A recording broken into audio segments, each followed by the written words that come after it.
Alright, and pretty much whenever I'm getting ready to build a PC for somebody or even myself, I always put down this painter's tape on the workbench. Um, it seems to stop things from getting scratched from the wood, and it's just a nice static looking surface to work off of.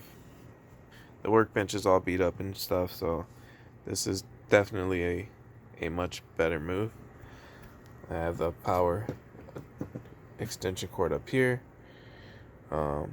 This is just a USB indicator light. Let me know the power's working. But next step is to get these pieces in so I can build this video editing rig. Let's do it.